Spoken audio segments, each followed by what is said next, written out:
অবশেষে নিষিদ্ধ হতে যাচ্ছে আফগানিস্তানের ক্রিকেট, এবং সে বিষয়ে একটি চিঠিও গেল আইসিসির কাছে। বিগত কয়েক বছর ধরে আফগানিস্তান ক্রিকেট নিয়ে আইসিসির কাছে নানাভাবে নালিশ জানিয়ে এসেছিল বিভিন্ন মানবাধিকার সংস্থাগুলো। ইংল্যান্ড এবং অস্ট্রেলিয়া থেকেও তাদের বিরুদ্ধে না খেলার আহ্বান জানানো হয়েছিল। এর মূল কারণ হলো আফগানিস্তানের নারী ক্রিকেট দলের খেলতে সুযোগ না করে দেয়া। যদিও এসব অভিযোগ আর অনুরোধ পাশ কাটিয়ে নিজেদের কার্যক্রম পরিচালনা করে আসছিল আফগানিস্তান। অবশ্য এবার বেশ কড়া সুরে আফগানিস্তান ইস্যুতে আইসিসির কাছে চিঠি পাঠানো হয়েছে। আফগানিস্তানের নারীদের অধিকার লঙ্ঘনের কারণে আন্তর্জাতিক ক্রিকেট কাউন্সিলের ওপর দেশটির বিরুদ্ধে ব্যবস্থা নেওয়ার জন্য চাপ বাড়ছে। মানবাধিকার সংস্থা হিউম্যান রাইটস ওয়াচ আইসিসিকে আফগানিস্তান ক্রিকেট বোর্ডের সদস্যপদ স্থগিত করার আহ্বান জানিয়েছে।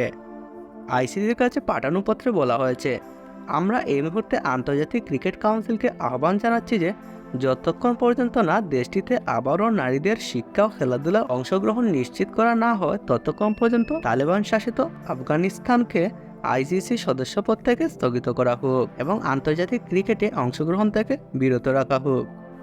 এরপরে চিঠিতে বলা হয়, আমরা আরও অনুরোধ করছি যে আইসিসি যেন জাতিসংঘের বিজনেস অ্যান্ড হিউম্যান রাইটস নির্দেশিকার ভিত্তিতে একটি মানবাধিকার নীতি প্রণয়ন করে।